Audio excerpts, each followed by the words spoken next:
বাংলাদেশ জামায়াতে ইসলামী ক্ষমতায় গেলে কাউকে দাবি আদায়ের জন্য কর্মস্থল ছেড়ে রাস্তায় 1 মিনিটের জন্য দাঁড়াতে হবে না। ইনসাফের ভিত্তিতে যার যেটা পাওনা সেটা তার হাতে তুলে দেওয়া হবে।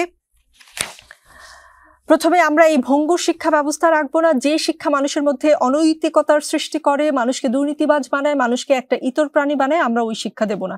যে শিক্ষাটা মানুষকে সম্মান করতে শেখায় সেই শিক্ষাটাই আমরা আমাদের সন্তানদের হাতে তুলে দিব। ছেলে অথবা মেয়ে শিক্ষার পাঠ চুকিয়ে বের হওয়ার পর তার যোগ্যতা অনুযায়ী সে কাজ পেয়ে যাবে, হয় সে উদ্যোক্তা হবে, না হয় সার্ভিসের যে কোনো কাজ পেয়ে যাবে, সে বেকার থাকবে না। ক্ষমতায় গেলে জামায়াত ঘুষ দুর্নীতি নির্মূল করবে প্রতিজ্ঞা করেছেন জামায়াতের আমির ডক্টর শফিকুর রহমান।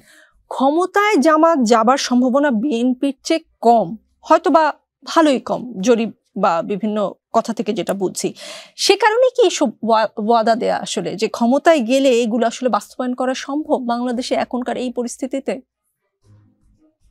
দেখেন, প্রথম পয়েন্ট হলো যে জামাত একটা রাজনৈতিক দল এবং বাংলাদেশে এখন বড় রাজনৈতিক দল যদি আমরা ধরি তাহলে বিএনপি এবং জামাত ইসলাম, যেটা শেখ হাসিনার পতনের আগে অথবা 91 থেকে আমরা যে গণতান্ত্রিক প্রক্রিয়ায় ছিলাম সেখানে ছিল আওয়ামী লীগ এবং বিএনপি। 91 থেকে এই দুইটা রাজনৈতিক দলে অল্টারনেট করে ক্ষমতায় আসছে।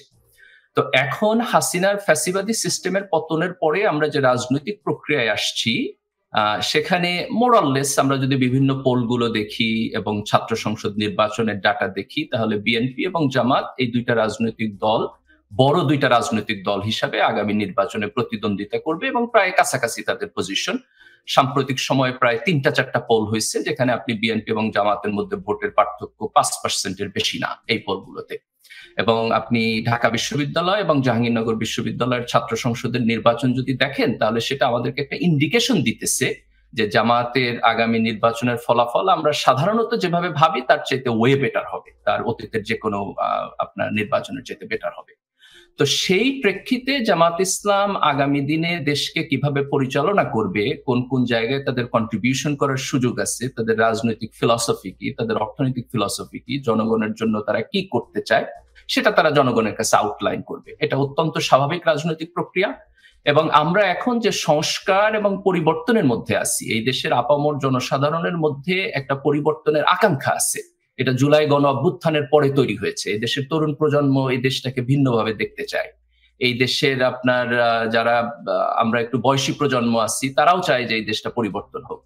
তো এখন বিএনপি এবং জামাত এই দুইটা রাজনৈতিক দলের কাছে জনগণের আকাঙ্ক্ষা হইলো যে তারা আগের পুরাতন রাজনীতি করবে না, তারা ভবিষ্যতের এই পরিবর্তনের প্রতি তাদের যে কমিটমেন্ট এবং এই কাজটা তারা কিভাবে করবে তার ডিটেইলস জনগণের কাছে তারা প্রকাশ করবে।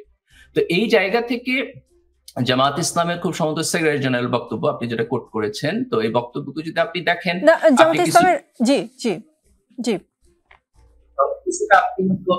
থিওরিটিক্যাল জায়গা থেকে বলতে পারেন যে কিছু বক্তব্য খুবই থিওরিটিক্যাল, সেখানে প্র্যাকটিক্যাল আউটলাইন নাই, এই জায়গা থেকে আমরা সমালোচনা করতে পারি। কিন্তু রাজনৈতিক দল হিসাবে তারা যদি ভবিষ্যতে তাদের কর্ম পরিকল্পনা জনগণের কাছে আনেন এবং কোন কোন জায়গায় তারা পরিবর্তন চান এটা যদি খুব স্পষ্টভাবে বলেন, আমি মনে করি এটি অত্যন্ত ইতিবাচক রাজনীতি। বিষয় যদি পরিষ্কার করতেন, যেটা আমি আলতাফ পারভেজের সঙ্গে আলাপ করছিলাম, যে বাংলাদেশ জামাতে ইসলামী শুধু গত 4 থেকে 17 সেপ্টেম্বরের মধ্যে 10 দিনে 15টি দেশের রাষ্ট্রদূত, প্রতিনিধি ও কূটনীতিকদের সাথে সাক্ষাৎ করেছে। গত 5ই আগস্টের পর থেকে 30টি দেশের সঙ্গে বৈঠক হয়েছে জামাত প্রতিনিধিদের সঙ্গে। অতীতের নজির ভেঙে কূটনৈতিক পাড়ায় জামাত ইসলামের এত তৎপরতার আসলে কি কারণ?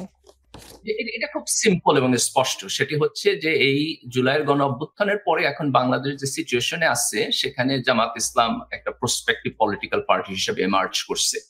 আপনি যদি এর আগের নির্বাচন ধরেন, আমি 2001-এর নির্বাচন পর্যন্ত দেখি, তাহলে সেখানে জামাতের ভোটের ম্যাক্সিমাম পার্সেন্টেজ ছিল বোধহয় 91, আপনার 12%-এর মতো, অর্থাৎ তারা টপ দুইটা পার্টির একটা ছিল না।